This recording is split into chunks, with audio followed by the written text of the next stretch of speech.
বিভিন্ন জায়গায় বিএনপি এবং জামায়াতের ছাত্র সংগঠনের মধ্যে মারামারি হচ্ছে। এখন তারা আড়াআড়ি বিভক্ত হয়ে গিয়েছে, একে অন্যের বিরুদ্ধে মামলা হামলা করছে।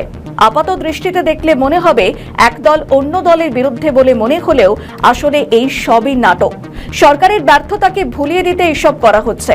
সবাই জানে যেই বিএনপি সেই জামায়াত, আর ততদিনই আলাদা আলাদা দল যতদিন আওয়ামী লীগ রাজনীতির বাইরে। যেই আওয়ামী লীগ ফিরবে তখনই জামায়াত বিএনপি এক হয়ে যাবে। শুধুমাত্র আওয়ামী লীগকে যে কোনোভাবে রাজনীতি থেকে সরিয়ে রাখতেই শুধু ছাত্র দল এবং ছাত্র শিবিরের মধ্যেই মারামারি তো নয়, এই নাটক সাধারণ মানুষ যাতে ধরে না ফেলে তার জন্য সংসদেও সরকার এবং বিরোধীদের এই নাটক করছে। ইলিয়াসরা চাইছে ছাত্রদের এই বিবাদ এমন জায়গায় না চলে যায় যাতে পরে আর সামলানো না যায়। তাই তিনি বলছেন যে জামায়াত বিএনপি বাইরে বিবাদ, আর গোপনে দুই দলই এক।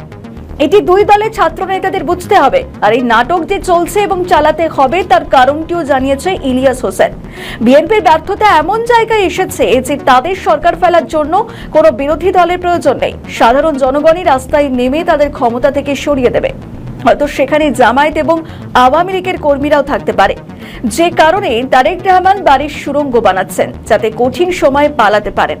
তবে জামায়াত অনেক অপমান অত্যাচার সহ্য করেও তারা চেষ্টা করছে এই সরকার যেন টিকে থাকে, যেখানে তারেক রহমান তাদের সর্বসমক্ষে অপমান করছেন। অনেকের মনে হতেই পারে জামায়াত কেনই অপমান সহ্য করেও সরকারকে সমর্থন করছে। বিরোধী হিসাবে বিএনপি থাকলে কি করতো সবার জানা।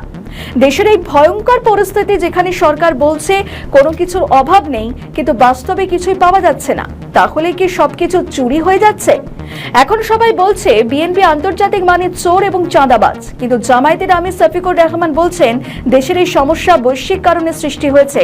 আসলে হামিদ টিকা, জ্বালানির অভাবে কৃষকের মৃত্যু, বিদ্যুৎ, এইসব যুদ্ধের কারণে অপ্রতুল হয়নি, হয়েছে সরকারের সার্বিক ব্যর্থতায়। তবু বিরোধী দলের নেতা বলছেন আমরা সরকারকে আরো সময় দিতে চাই।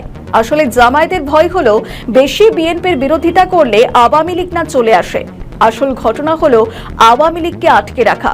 এটি আমি আপনি বলছি না, বলছি জামায়াতের ঘনিষ্ঠ ব্যক্তি ইলিয়াস হোসেন। কিন্তু যে দলের ভিত দেশের স্বাধীনতার সঙ্গে যুক্ত, তাদের কি রাজনীতি থেকে দূরে রাখা যাবে? আপনারা জানান আমাদের।